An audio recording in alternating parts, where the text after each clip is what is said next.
Hey guys, Professor Bill, Comic Book University, and Wonder Woman, issue number 78. We're going to talk about who made this comic book, and then we're going to give you 5 things about this comic book, and you see if you agree with me or disagree with me. All right, let's get going. So we got Loveless, Part 2.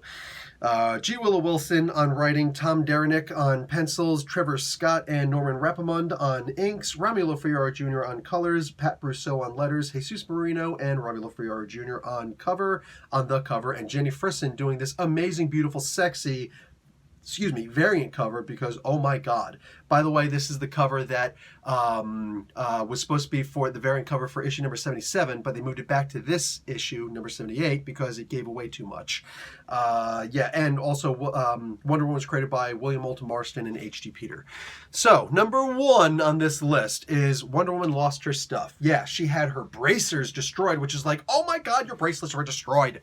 And then she also had her, well, prior to that, she had her sword and her shield destroyed also. Wow. The lasso is next. We already know this. The lasso is next.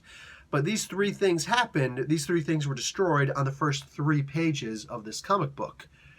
And it was colored in a way that it looks like it happened in the past, like this was a flashback. And it's like, dude, this is a really cool story that you could tell in an entire issue, maybe in more than one issue, where Wonder Woman goes off to fight Cheetah because she's fighting out of a sense of revenge because love is dead, so she's not fighting for the same reasons.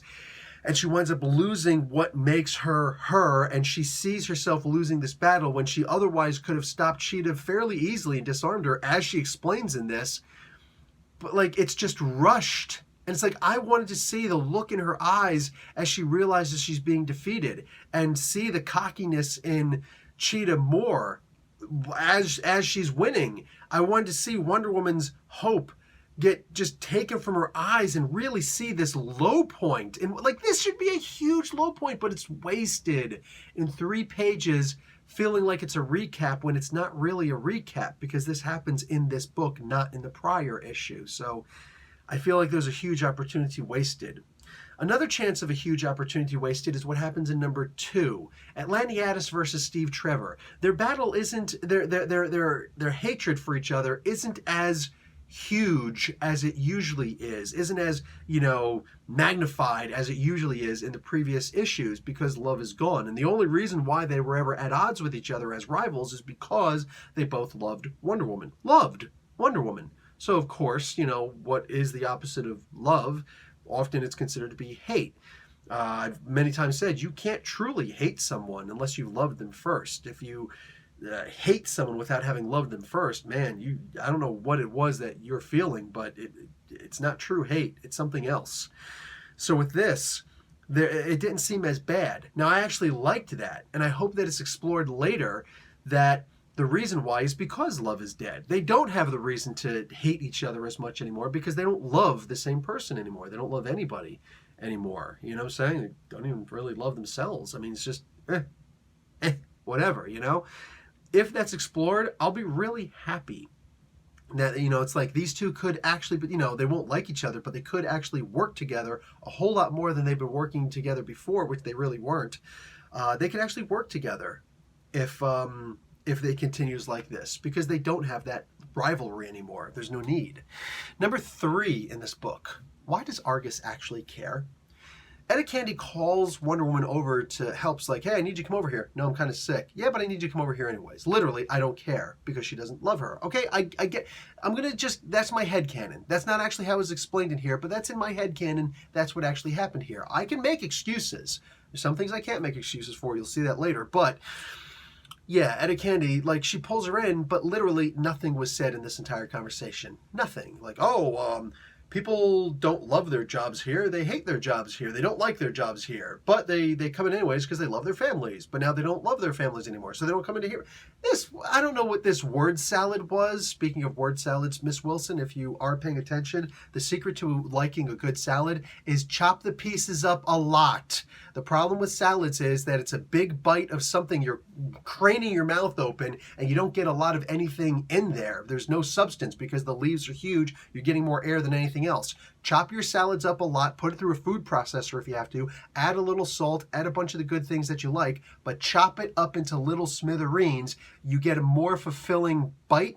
Add some lemon juice, and then boom, you're good. That's how you make a good salad. Anyway, this was just a word salad, and it's like, oh my freaking God, there was 0 point in her being there, 0 point in her coming in. You're telling me that Steve Trevor doesn't have some kind of encrypted technology that he could talk with Etta Candy, so Wonder Woman could just use that instead, and she doesn't actually have to go in and talk about nothing? Nothing? I do have to give Miss Wilson props, though. I like that she's ignoring the whole Event Leviathan thing, and Argus still exists in this comic book. Thank you. Thank you very much for that. Let's talk about number 4 in this comic book. Wonder Woman is stupid. No, there is no dumbing that down. There is no, well, you could say it in a better way. No. You call a spade. All right? You don't call it a little garden shovel as opposed to the big spade. Like, gardening tools are gardening tools, all right? Dude, this is the stupidest version of Wonder Woman that I've seen in her decision with Veronica Cale. She goes to Veronica Cale, and I'm thinking maybe there's some important thing that she's got to do, get something done, blah, blah, blah, whatever. But instead, she gets a smithereen, a splinter of the God Killer sword removed from her body. She has to take off her clothes in order to do that. Hey, I'm not complaining. But she had to do that. And it wasn't some big process using Veronica Cale's immense resources to do this. No, she used a pair of tweezers. Not even God Killer tweezers. She used tweezers to pull that out. Etta Candy could have done that. Anybody could have done that, all right? You didn't need Veronica Cale to do that. Now, I understand, like, oh, well, she didn't know what it was. No, this is not the stupid part. The stupid part is that she says, you keep that sliver, and you go ahead and you try and, work it with your machinery and your biotech and your gene splice, all your stuff, and you try and figure out a way that I can counter this God Killer sword. So Argus couldn't have done that? Nobody else could have done that? Batman couldn't have done that? Nobody else could. She doesn't know anybody else she can trust. She had to go to her avowed enemy. The enemy who has avowed, I'm going to hurt you. I'm going to get you back. She had to go to her. I'm sorry, is Wonder Woman so dumb that she didn't know? No, dumb doesn't sound good enough. Is Wonder Woman so stupid that she doesn't understand that this is going to come back to bite her in the ass later? I've got to stop Cheetah, and by any means necessary. Yeah, you were just at Argus. So, if Argus wasn't brought up, then I probably wouldn't have even thought about this. I would have thought, oh, well, Event Leviathan is going on, so who else can she turn to? And she can't get a hold of Batman because, well, Event Leviathan. So, that could have worked. But no, instead, we just get, for no reason, you go to the worst person you could have possibly gone to. For crying out loud, why didn't she just go and find Maxwell Lord? He's alive again, by the way. Why didn't you just go to Maxwell Lord and say, hey, do you think that you could find this thing that can kill me and all the other superheroes? Do you think you could find a way to weaponize this better and defeat? Come on, man. Come on. So anyway, let's talk about number 5 in this comic book. Dude, stopping Daredevil in the streets. Look, I get that Wonder Woman was sick before and she had to do whatever. Yes, Daredevil is actually in this comic book in his own really cute kind of way.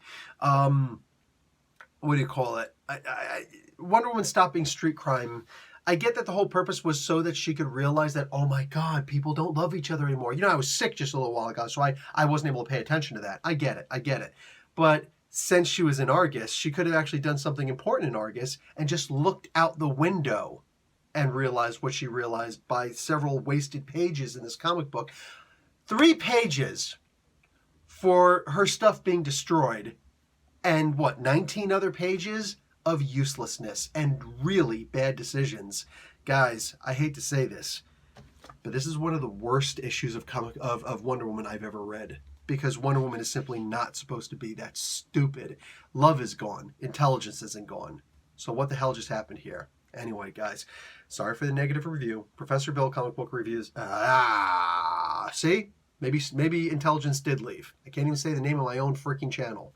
Professor Bill, Comic Book University. Class dismissed.